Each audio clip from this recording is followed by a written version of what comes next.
Interesting day, ladies and gentlemen, fellow patriots.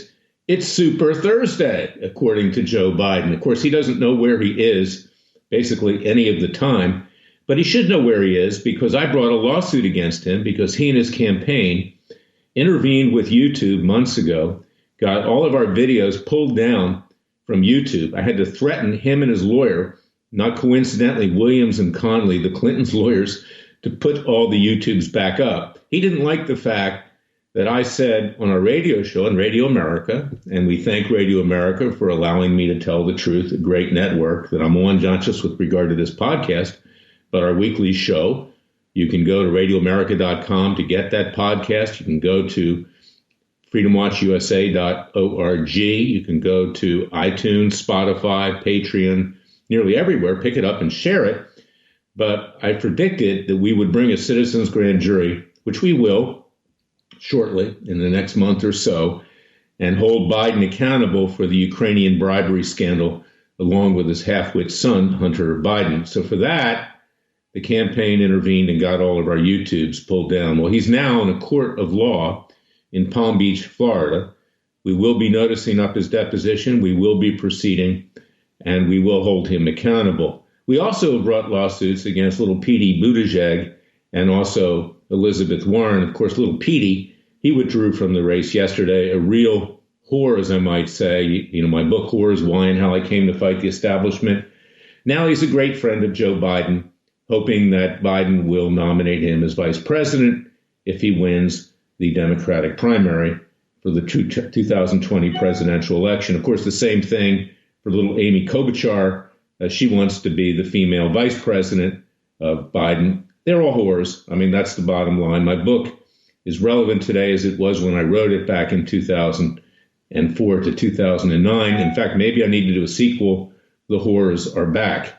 In any event, the people of this country are smarter. That's the United States. And the people of Israel are smarter.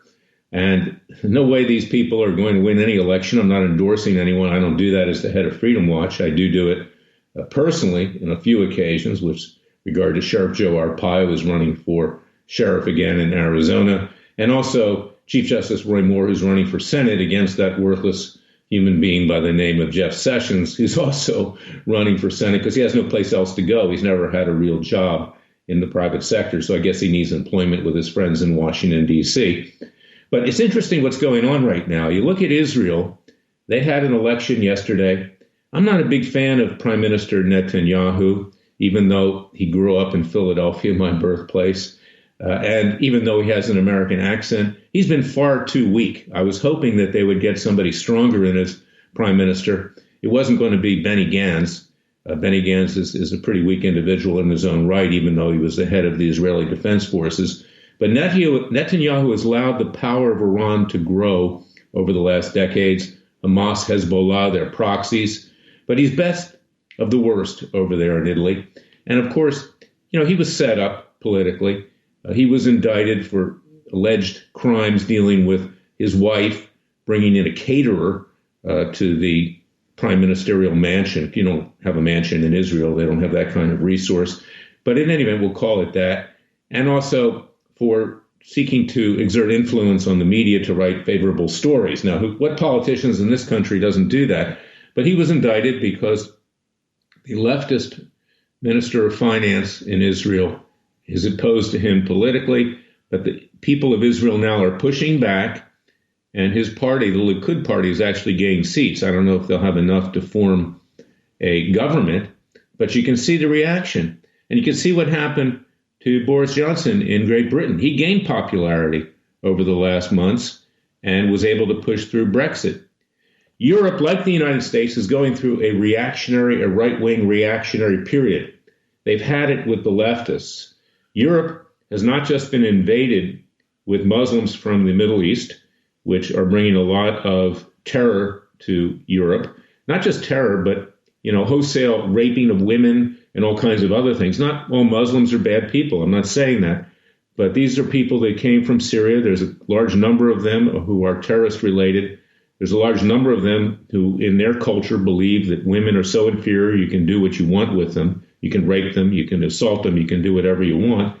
And that is affecting Europe. And now, of course, you have the coronavirus coming in because governments like Italy let everybody in. And obviously the Trump administration is not allowing that to happen, but we're still having an issue here. We let in too many people, frankly, in places that haven't been screened. And let's be honest about that. And now it's proliferating, coronavirus, not just in California, but in Washington State, in New York, in Florida, and other cities on the coasts where these people come in from entry. The worldwide Western world is reacting against uncontrolled immigration that no one knows who's coming in. They're not only terrorizing the country, the nation, some of them, not all of them. And I'm pro-immigration, actually, as long as it's legal immigration. I've always been pro-immigration and bringing diseases with them. So what you're seeing right now is a backlash. And I want to get back to the bottom line here, is that Larry Klayman and Freedom Watch and in his private practice, we're conservative. We're proudly conservative, but we're nonpartisan. And I've always brought lawsuits against Republicans as well as Democrats. But right now we've got the Bidens. They're an issue that have to be dealt with. These people are master criminals. They're a fraud. You see that broad Cheshire grin of Joe Biden. That's his facade all these years to go off and do things that are illegal. I mean, plagiarizing works of other politicians, dealing with Ukraine and stuffing money into his pocket and the pocket of his son. These people need to be held accountable. I'm doing whatever I can to help them accountable. Just not private lawsuits, but citizens' grand juries. The Bidens will be indicted. They will be tried. They will be fried peacefully and legally. They will be sentenced. And we will ask the president to carry those sentences out. And if not, we'll try to find a way to do it peacefully and legally. Same thing for little Pete Buttigieg and Elizabeth Warren. They didn't have the African-American vote. People just don't trust them in the African-American community. There are radicals in the African-American community, but most African-Americans know the score. They know what's going on. They're good people. And they don't want to vote for these frauds. So they tried to pander to the African-American community before they bailed out of the race. And they called George Zimmerman on the 25th birthday of Trayvon Martin, white supremacist, someone who engaged in gun violence, someone who's a racist. Well, you know what? You do that, you stick your neck out like that, claiming falsities. Larry Klayman, in this case with his client George Zimmerman, is going to legally take action. And we did. And we sued Buttigieg and Warren. You can go to larryklayman.com to see that complaint that's proceeding. So let the word go out to everyone that we will use the powers of the courts and whatever powers we have peacefully and legally, including citizens' grand juries, which also are legal, to bring about justice in this country, because we don't have a Justice Department. It's a joke.